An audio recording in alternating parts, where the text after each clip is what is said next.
Bonjour tout le monde. Je vois dans la salle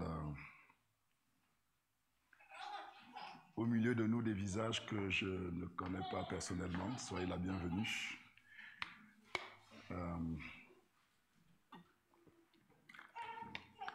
Merci. Alors, je remercie le Seigneur qui nous fait l'immense privilège, non seulement de nous réunir en son nom, mais de vivre continuellement dans sa présence et dans une relation avec lui, qui est une relation vivante. Amen. Amen. Je pense que c'est notre... lorsque la Bible dit que nous sommes plus que vainqueurs, c'est dans ce sens-là, que Dieu a établi, sans que nous ayons à contribuer par notre propre justice, Dieu a établi un cadre par lequel nous pouvons constamment être en relation avec lui. Un cadre que le diable et notre passé ne peuvent pas remettre en question. C'est en cela que nous sommes plus que vainqueurs. Quelque chose a été fait que le diable ne peut pas défaire tant que nous sommes en Christ. Alléluia. Voilà pourquoi l'apôtre Paul s'écrit « Rien ne pourra nous séparer de l'amour de Dieu, puisque Dieu nous a justifiés. Puisque la justice que nous avons reçue ne vient pas des hommes, mais de Dieu qui juge toutes choses. Alors qui pourra nous condamner? Et qui pourra nous séparer de son amour? Vous voyez la solidité de notre position en Christ, qui est le fondement de toute expérience chrétienne. Si notre foi est basée sur autre chose que ça, on limite et on dégrade ce que le Seigneur nous a donné par grâce. Voilà pourquoi la Bible nous appelle à demeurer dans ce que nous avons reçu, à demeurer et à apprendre à vivre à partir de cette position. Lors du jeûne et prière, il y a 2 semaines de cela déjà, il y a 2 sujets qui sont ressortis. Le premier, c'est Cyril l'a déjà abordé, la question de la sagesse de Dieu lors de sa prédication le dimanche dernier. Et le deuxième sujet qui était ressorti, c'est le besoin pour l'Assemblée, en tant que corps, mais aussi individuellement, d'un temps de rafraîchissement. Parce qu'il y a comme une lassitude. Ouais. C'est ce qu'on a ressenti dans la prière, qu'il y avait comme une lassitude collective, mais aussi une lassitude individuelle par rapport à notre marche avec le Seigneur. Et qu'on avait besoin d'être rafraîchi par ce fleuve d'eau vive, dont la Bible dit qu'il s'écoule du trône de Dieu. Et j'aimerais parler de cela, de ce que le Christ a fait pour qu'on n'ait plus jamais soif, qu'on ait toujours la possibilité à tout moment de connecter à ce mouvement de Dieu dans nos cœurs et d'être rafraîchi. Ouais. Rafraîchi non pas par des méthodes humaines ou par quoi que ce soit d'autre qui soit extérieur, mais rafraîchi parce que Dieu lui-même s'écoule et nous remplit. Alléluia. Amen. Il faut que j'arrive à dynamiser ma voix pour vous embarquer avec moi. J'ai l'impression que je vous tire vers le bas. Alléluia. Acclamons le Seigneur.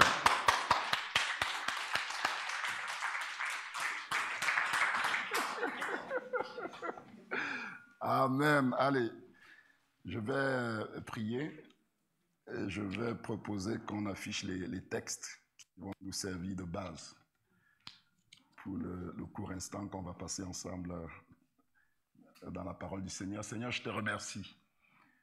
C'est la parole que tu nous as adressée, ou les paroles que tu nous as adressées sont esprit et vie. Ces paroles sont des véhicules qui, au contact de la foi que tu suscites toi-même dans nos cœurs, libèrent ta grâce, libèrent ta vie et vient répondre à ce qu'on a de plus profond qu'aucun homme ne peut nous apporter en dehors de toi. Alors Seigneur, nous te demandons de prendre la place que tu demandes maintenant.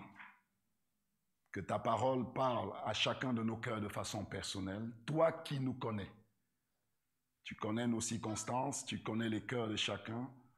Nous te demandons, Seigneur, de disposer ces cœurs pour qu'on entende ta parole et qu'en entendant ta parole, on reçoive de ta part.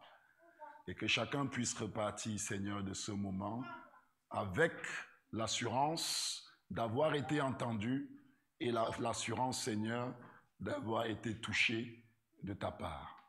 Oh Seigneur, j'implore ta miséricorde. Donne-moi d'apporter ta parole avec fidélité, Seigneur, et de rester attaché à ta parole telle qu'elle est, de sorte que mes pensées, mes faiblesses et mes vulnérabilités n'interviennent pas dans le message, Seigneur, que tu as à apporter, Seigneur, à ton peuple. Je te remercie parce que je sais que tu nous as entendus.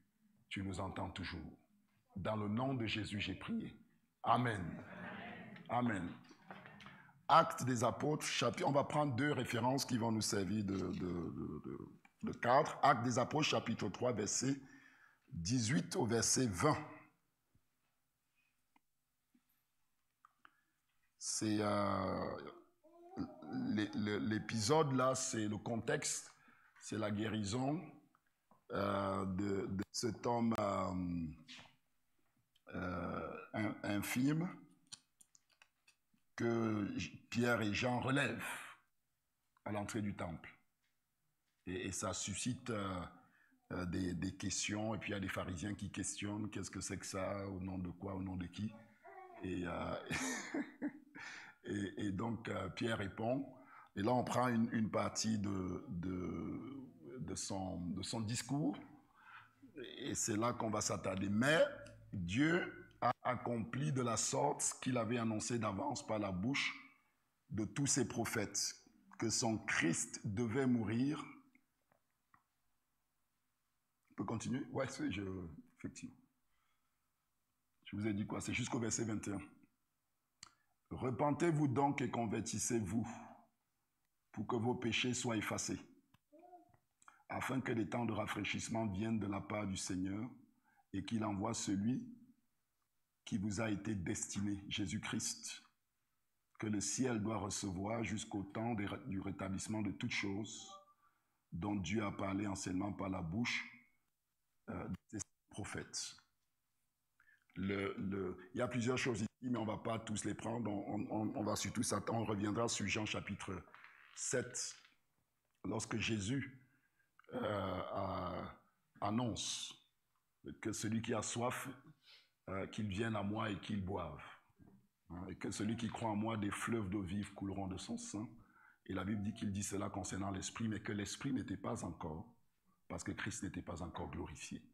Le passage qu'on vient de lire dans les Actes des Apôtres se produit après la glorification de Jésus. Donc après sa résurrection et son intronisation dans le ciel. Dans Acte 2, 33, il me semble, la Bible dit « Il s'est assis dans le ciel et a reçu de la part du Père l'Esprit qui était promis et il l'a déversé sur nous. » Donc lorsque Pierre fait ce discours, il se situe de l'autre côté de l'histoire. Et Jésus avait déjà été glorifié. On regardera tout à l'heure dans Jean chapitre 7 ce que ça signifie. D'accord? Mais ce sur quoi je veux attirer votre attention, c'est que les apôtres, lorsqu'ils prêchent dans le livre des Actes, sont les premiers à vivre l'expérience de Dieu en tant que Père dans la mesure où ils l'ont vécu. Parce qu'ils étaient au commencement d'une nouvelle ère. Les saints qui les ont précédés dans l'Ancien Testament ont connu Dieu, ont vécu Dieu, mais sur la base d'une révélation limitée. Ils avaient connaissance de cette justice que Dieu impute aux hommes par la foi. Ils avaient même l'image, les symbolismes à travers le sacrifice des animaux, que la justice qui leur permettait de tenir devant Dieu n'était pas la leur, mais une justice que Dieu leur donnait, et la sanction que méritait leur péché tombait sur le sacrifice qui était. Ils avaient cette notion-là, mais ça restait quelque chose de partiel. Et comme c'est quelque chose de partiel, forcément l'expérience spirituelle qui en découle ne peut être que partielle. Et c'est en cela que consistait la limitation. Mais à la Pentecôte, Jésus était déjà mort dans l'histoire, ressuscité et intronisé. Donc on était dans un temps de l'histoire où les choses étaient arrivées à leur accomplissement parfait. La mesure de l'esprit que le croyant reçoit après l'intronisation de Jésus est infiniment plus grand que ce que tous les saints avaient connu dans le passé. Parce que le cadre par lequel on reçoit cette expérience est arrivé à son accomplissement parfait dans l'histoire. Est-ce que vous comprenez ce que je suis en train de dire? Donc ces hommes vivaient un moment particulier dans l'histoire. Et quand ils annoncent au peuple juif à l'époque, qui est un peuple sur lequel plein de prophéties ont été faites dans l'Ancien Testament, qu'un jour viendrait où Dieu déverserait une eau pure et qu'il mettrait un esprit nouveau et qu'il déverserait de l'eau sur le sol asséché. Et Pierre leur dit, ce moment est venu et ce moment est intimement lié à la personne de Jésus-Christ qui vous a été destiné et que le ciel doit retenir jusqu'à l'établissement de toutes choses. Ouais. Ce que Pierre fait, c'est qu'il leur montre que c'est en Christ Jésus que toutes les promesses de Dieu de l'Ancien Testament s'accomplissent. Et par conséquent, celui qui est en Christ, celui qui a reçu le Christ, a reçu toutes choses. Vous voyez comment il amène les choses et les positions dans la personne du Christ. Et on va voir tout à l'heure pourquoi il le fait. Mon fardeau cet après-midi, c'est de mettre en évidence le fait que Dieu a fait quelque chose par la mort, la résurrection de Jésus, qui rend possible pour nous aujourd'hui d'accéder à l'expérience de sa vie et de sa grâce. Et que c'est de là que vient le temps de rafraîchissement dont chacun de nous avons soif.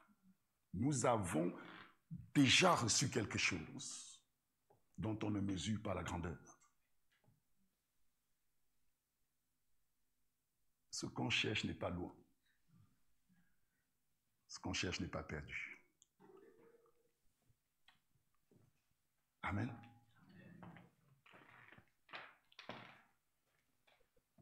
Alors, revenons à Jean chapitre 7, c'est ça, c'est là que je veux vous amener. Jean chapitre 7, verset 37. Je voulais qu'on aille d'abord après la Pentecôte pour voir l'accomplissement des choses et puis on revient un petit peu en arrière parce que la manière dont Jésus présente les choses permet d'aborder les choses étape par étape. Alors,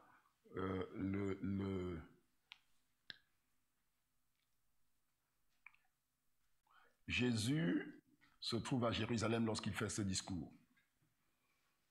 Il est arrivé à Jérusalem de façon discrète et s'est retrouvé à enseigner dans le temple. Et vous savez que le fil conducteur dans l'évangile de Jean, ce que Jésus essaye de communiquer dans l'évangile de Jean de façon constante, c'est que la volonté de Dieu, c'est d'avoir avec nous une relation de père, d'un père avec ses enfants, et que cette relation, que la réalité de cette relation est dans la vie qu'il nous donne. Ce que Jean appelle la vie éternelle. Il dit, la vie éternelle, c'est qu'ils te connaissent, toi le seul vrai Dieu. La connaissance de Dieu dans l'expérience du cœur par l'action de l'esprit. Et Jésus, dans cet évangile, dit, la seule façon de connaître Dieu de cette façon, c'est moi. Je résume. Parce que je viens du Père vers vous et je retourne vers le Père. Personne ne connaît le Père si ce n'est le Fils et celui à qui il le révèle. Nul ne vient à moi si le Père ne l'attire. Celui qui croit en moi reçoit la vie. De même que le Père a la vie en lui, le Fils a la vie en lui-même. Celui qui a le Fils a la vie. Vous voyez, son fil conducteur, c'est ça. Il amène à ses contemporains qui sont des religieux et qui ont connu la loi de Moïse et l'héritage spirituel que Dieu a laissé à travers l'histoire du peuple d'Israël. Ils n'étaient pas des païens. Mais Jésus vient leur annoncer que par sa présence sur cette terre, quelque chose est arrivé à sa maturité dans le plan de Dieu. Et que c'est lui qui incarne dans sa personne, et par l'œuvre qu'il allait accomplir, le moyen par lequel cette bénédiction allait être communiquée à tous les hommes. Ouais. Et c'est là que les pharisiens n'acceptent pas. Les pharisiens n'acceptent pas qu'on puisse accéder à Dieu uniquement sur la base de la foi dans le don de Dieu. Parce que jusqu'ici, ils étaient considérés comme le chemin, avec la connaissance qu'ils avaient de la loi. Jusqu'ici, accéder à Dieu était quelque chose de difficile, qu'il fallait mériter, faire des études, se séparer de beaucoup de choses, se priver. C'était ça la notion à leur moment. Et du coup, ça plaçait les pharisiens en haut. Et tout à coup, Jésus arrive et il chamboule le système. Et il annonce que le plus petit d'entre les hommes, et même le plus pécheur d'entre les hommes, a la même possibilité que l'érudit pharisien d'accéder à Dieu. Parce que la base sur laquelle cet accès est fondé n'est pas la performance et la justice des hommes. C'est un message qui ne leur convenait pas. Hein? Et on peut comprendre. Jésus était en train de littéralement abîmer leur business. Les rendre, comment on dit, obsolètes. Les rendre obsolètes. Ouais. Mais pour tout le reste du peuple qui entendait ça, c'était une immense nouvelle. Et là, ils pouvaient comprendre que le royaume de Dieu s'est approché de nous. C'est une libération. Amen. Je reviens au texte, comme ça va me garder dans la trame de ce que j'ai prévu. Sinon, je vais faire des détours. Le dernier jour, le grand jour de la fête, Jésus se tenant debout s'écria, « Si quelqu'un a soif, qu'il vienne à moi et qu'il boive. » On va prendre ces trois étapes-là. La soif de Dieu,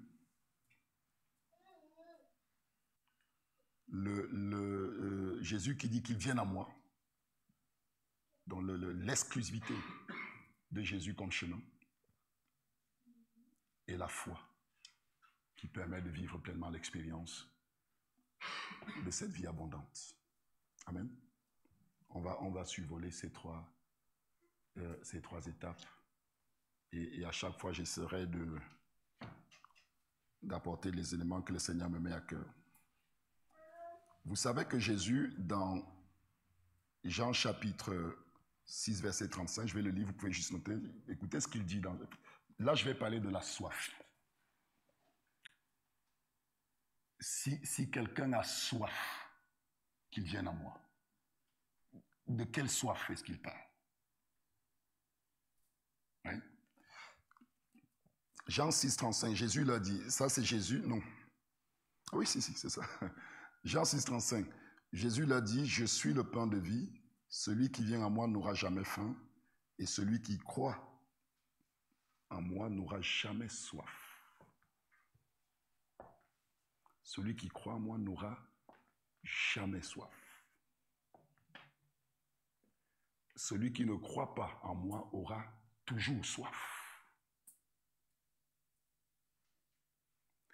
Il parle d'une soif qui est l'expérience de tous les hommes tant qu'ils n'ont pas reçu le Christ dans leur vie. Ouais. Donc, ce n'est pas une soif de quelque chose, ou d'argent, ou d'amour, ou de tendresse, ce n'est pas dont il parle. Ce que Jésus est en train de dire, c'est que tout être humain sur cette terre a soif jusqu'à ce qu'il rencontre le Christ. Parce qu'il n'y a qu'en Christ qu'on entre dans la relation pour laquelle Dieu nous a créés, qui est la relation avec Dieu en tant que Père. Si on ne connaît pas cette relation, on aura soif tout le temps. tout le temps. Parce que Dieu nous a fait pour que le seul endroit où on est complet, que ce soit en lui. Voilà pourquoi l'homme qui n'est pas en Christ, il a constamment soif. Ouais, ça renvoie à la discussion que Jésus a eue avec la Samaritaine. Tu savais qui je suis, tu me demanderais de l'eau, je te donnerais une eau qui ferait que tu n'aurais jamais soif.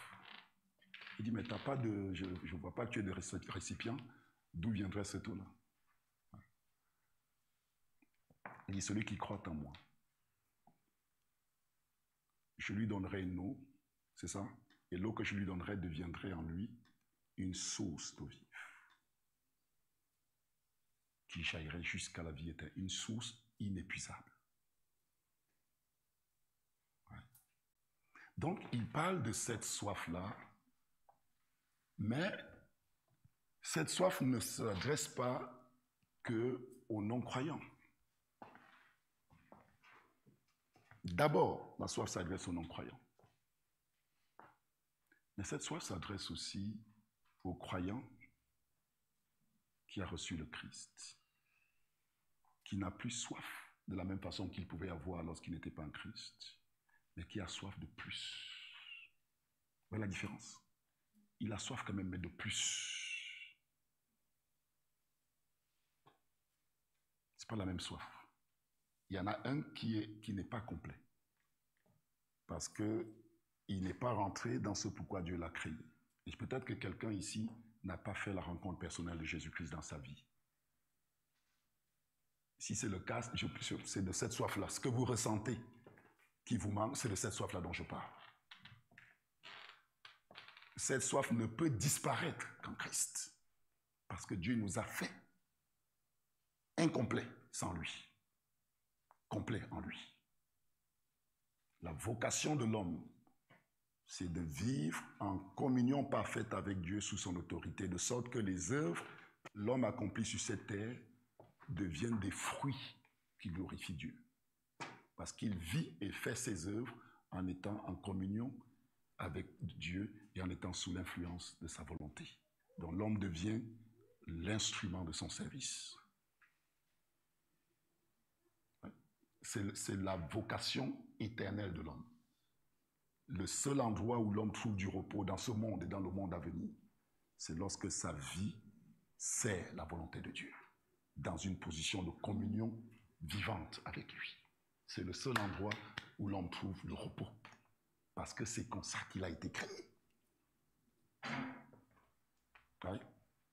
Il a été façonné de cette façon-là. Donc Jésus dit, est-ce que quelqu'un a soif? Est-ce qu'il y a quelqu'un ici qui ne connaît pas le Seigneur et qui a soif? Qu'il vienne à moi. Est-ce que quelqu'un a connu le Seigneur et qui a soif de plus? Qu'il vienne à moi. Pourquoi Jésus dit qu'il vienne à moi? Oui? Et ça, c'est important. Vous allez voir que c'est ça qui fait que le christianisme est unique. N'est pas comme aucune religion n'est comme ça. Ouais.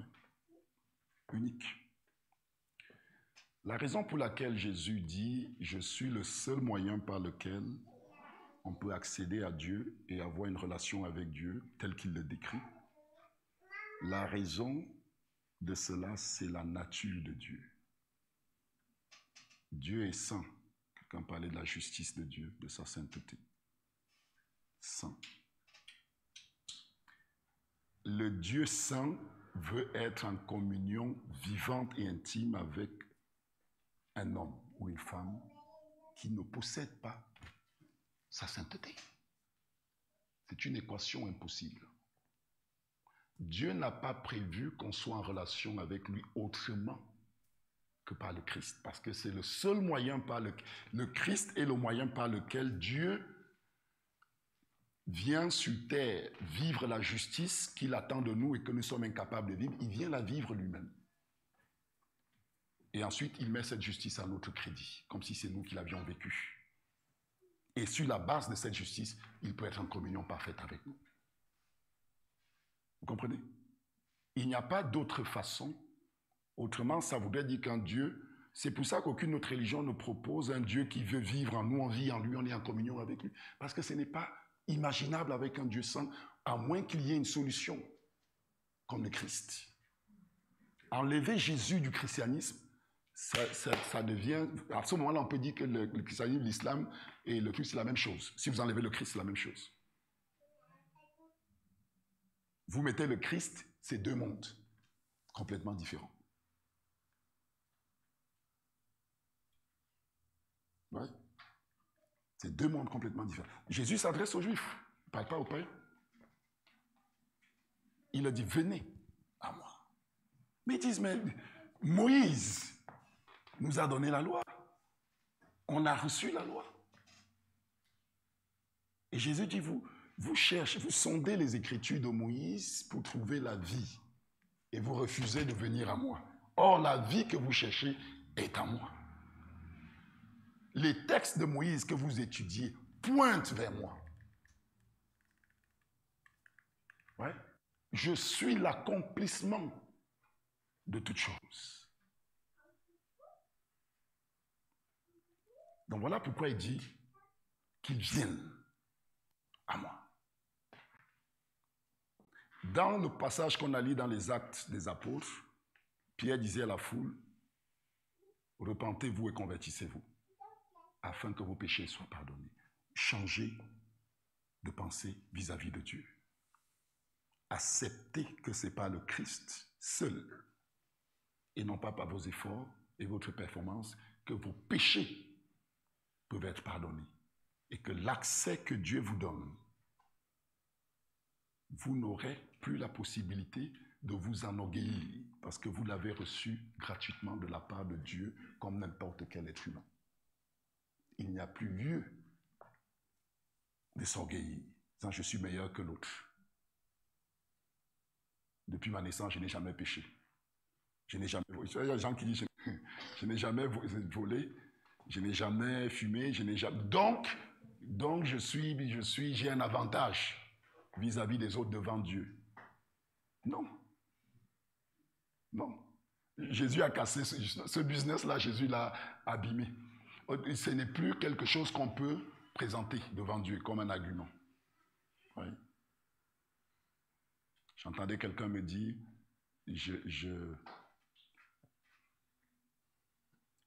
dans ma jeunesse, j'étais à fond pour le Seigneur et puis je me suis éloigné, j'ai fait des choses. Et j'ai le sentiment que j'ai perdu un amour et une confiance que Dieu avait pour moi que je ne pourrais plus retrouver. C'est ce qu'on peut ressentir de façon légitime. Mais ce n'est pas ce que Dieu nous révèle. Ce n'est pas ce que dit le texte. Oui. Notre relation avec Dieu ne peut pas être fondée sur notre expérience et sur ce qu'on ressent. Dieu nous a montré la manière dont il doit être servi et cru. Et il nous demande de lui faire confiance et de croire en lui.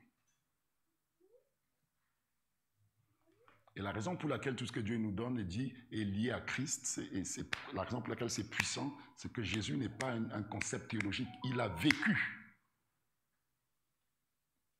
Il est mort réellement dans l'histoire. Il est ressuscité d'entre les morts. Et il est monté dans les ciels, s'assoit à la droite du Père. Donc c'est quelque chose de réel, concret, sur lequel notre foi est basée. J'en étais où? Si quelqu'un a soif, qu'il vienne à moi.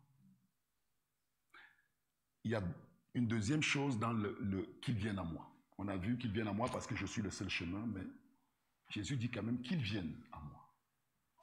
Donc il y a donc un mouvement du cœur de la personne qui a soif, qui doit s'incliner vers Jésus. Ouais. Il y a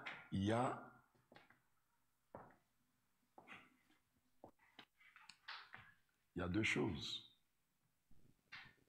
Il y a le fait qu'on doit, l'exemple que j'ai donné tout à l'heure, si on n'arrive pas à croire que ce que le Christ a fait à la croix est suffisant pour qu'on puisse accéder à Dieu et vivre son amour, si on n'arrive pas à croire en ce message, on va être limité. Il est impossible d'être agréable à Dieu sans croire en ce qu'il nous dit, sans la foi. Impossible de lui être agréable. On ne peut pas plaire à Dieu autrement que sur la base de ce qu'il nous a donné. Sinon, ça veut dire qu'on revient sur le terrain de notre propre personne. Or, Dieu nous a déjà dit que nous, ce qu'on est par naissance et par éducation, ne convient pas à sa sainteté. Ouais. C'est ce que Jésus a dit. Nicodème, dans l'échelle des gens qu'on pouvait positionner, Nicodème était dans les tops des pharisiens.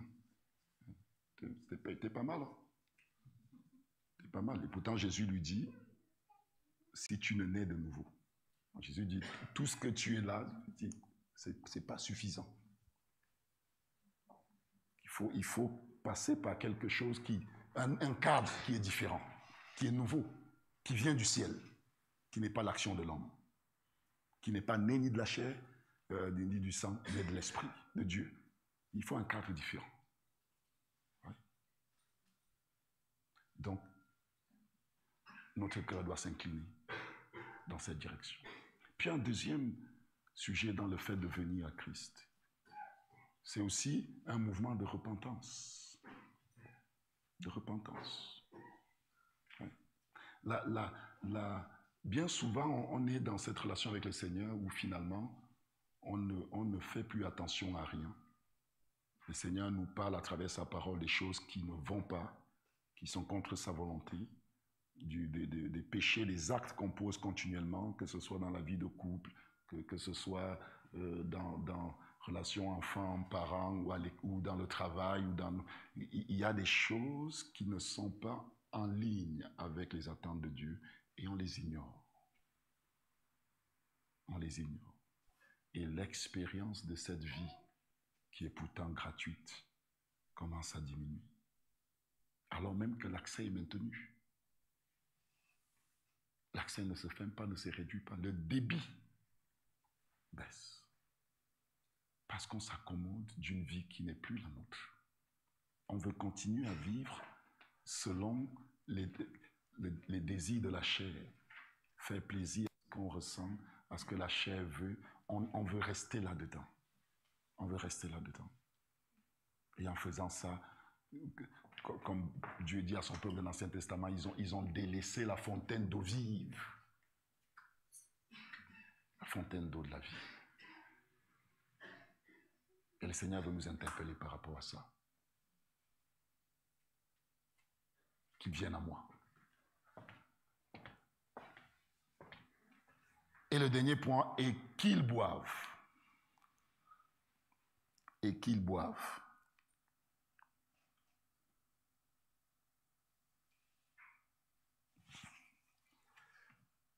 Verset 38.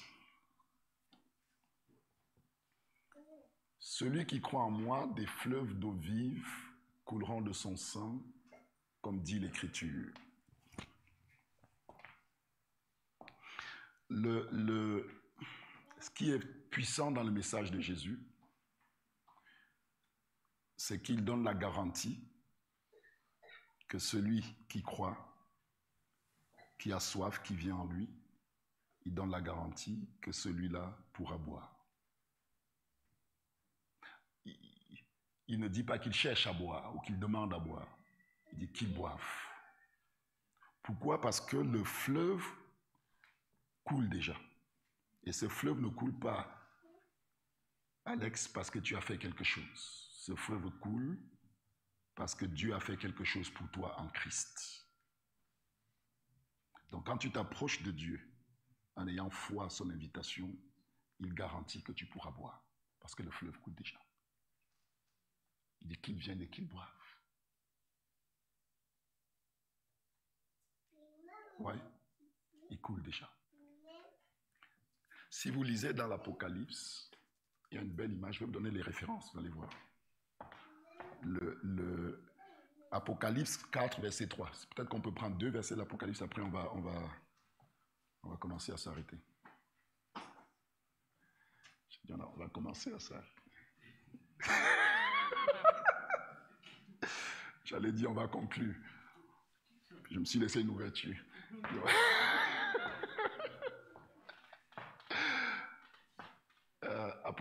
Qu'est-ce que j'ai dit? Apocalypse. Voilà, c'est ça. c'est la vision que Jean a de Dieu sur son trône. Regardez ce qu'il dit. Il dit, celui qui était assis avait l'aspect d'une pierre de jaspe et de sadoine, et le trône était environné d'un arc-en-ciel semblable à de l'émeraude. Regardez cette partie, l'aspect d'une pierre de jaspe. C'est l'aspect du trône. Lorsque Jean contemple Dieu sur son trône, il dit voilà l'aspect qu'il avait. Maintenant, regardons Apocalypse. Excusez-moi. Apocalypse chapitre 21, le verset 10 à 11. Apocalypse 21, verset 10 à 11. Il me transporta en esprit sur une grande et haute montagne, et il me montra la ville sainte, Jérusalem, qui descendait d'auprès de Dieu, ayant la gloire de Dieu. Et vous savez, je ne sais pas dans quel passage ça se trouve dans ce chapitre, Jean dit que cette ville, c'est l'épouse, c'est l'église. Cette ville sainte qui descend, c'est l'église.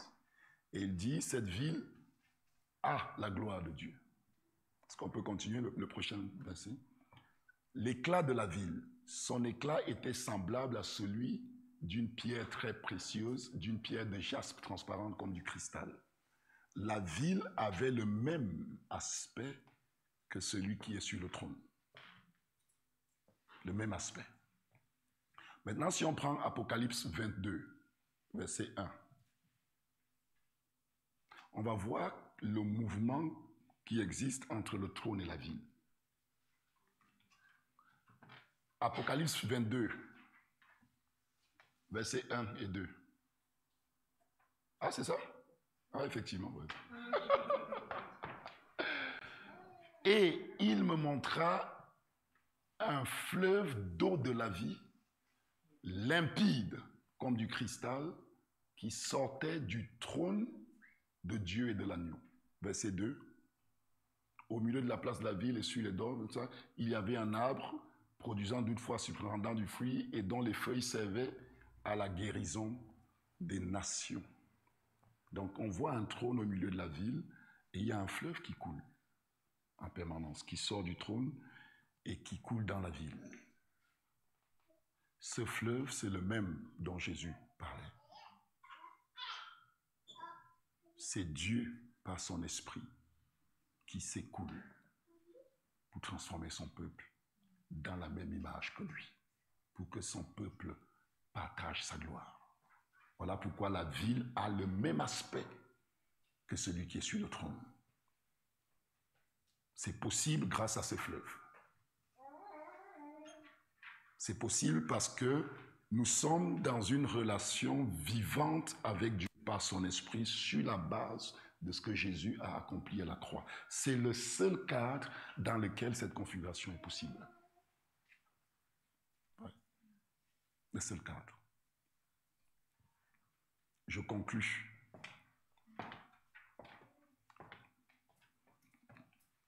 Ce que j'essaye de dire,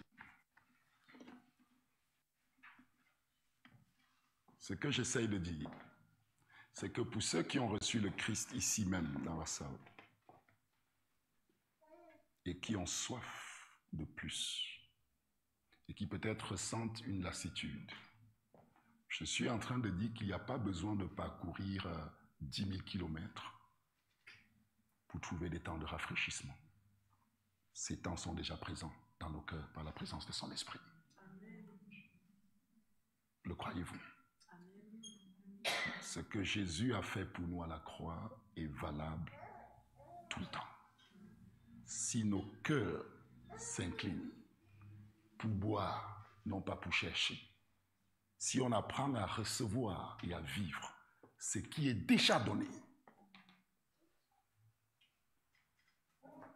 alors on verra la grandeur de ce que Dieu nous a donné.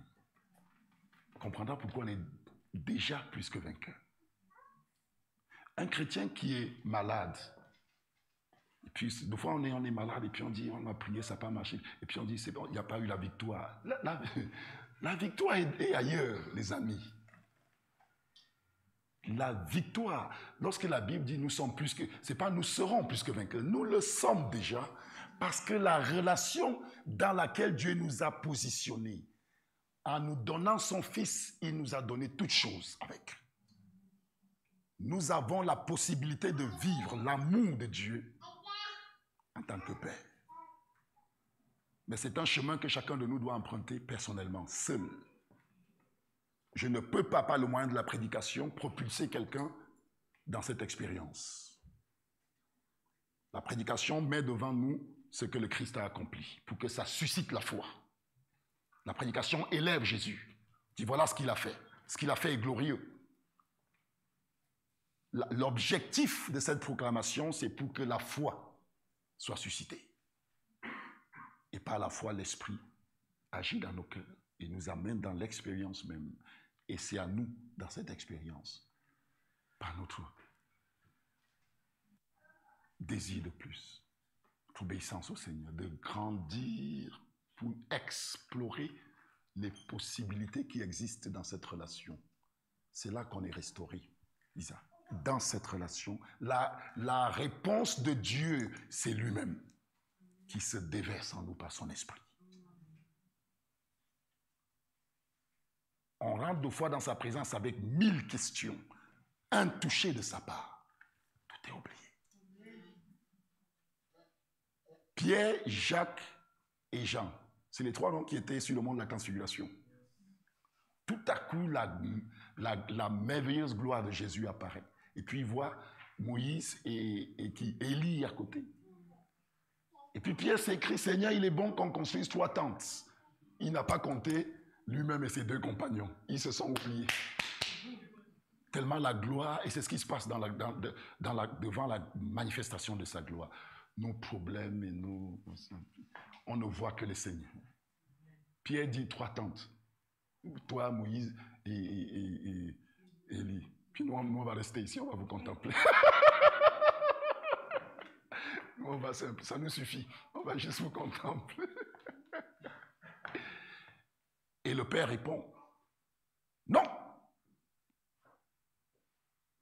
On ne peut pas garder Moïse, le fils et Élie. Celui-ci, Jésus, est mon fils bien-aimé. Écoutez-le. Ouais. C'est celui-ci. Lui seul suffit. Écoutez-le. Parce que c'est en lui que Moïse et les prophètes sont accomplis. Et il n'est pas dans une tente à part. Vous êtes son temple. Et il vivra en vous. Ouais. Alléluia. C'est pas une bonne nouvelle? Amen. Je vous invite à vous lever. Quelqu'un a dit oui. C'est bien, c'est bien. Je vous invite à vous lever.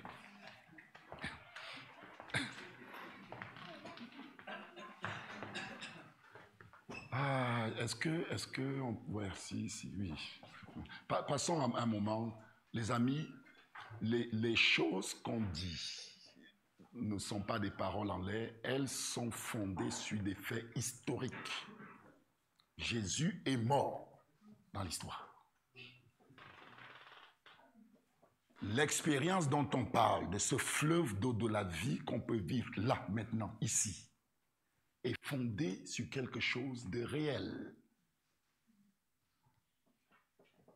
Et lorsqu'on croit en la parole, l'Esprit vient transformer des faits spirituels qui sont en Christ en expérience dans nos cœurs.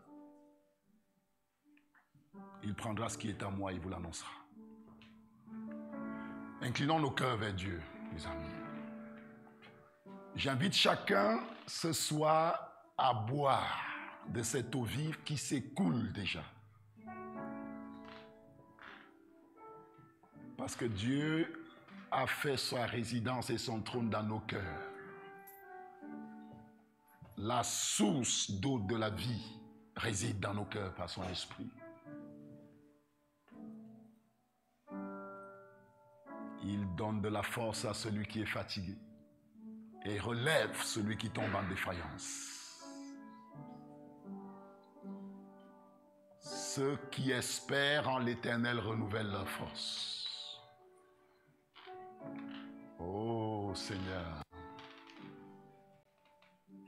Que chacun parle à Dieu.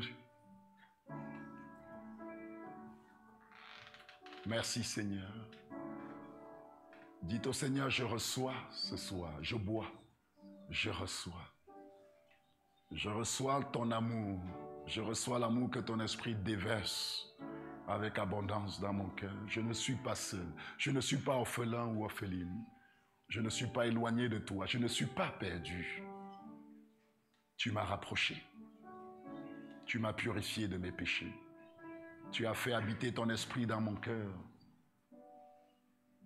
Et ton esprit témoigne au mien que je suis ton enfant. Je crie Abba, Abba Père. Fais-moi connaître, Seigneur, les profondeurs de cet amour. Plus de toi, Seigneur. Plus de ton esprit. Plus de ta vie.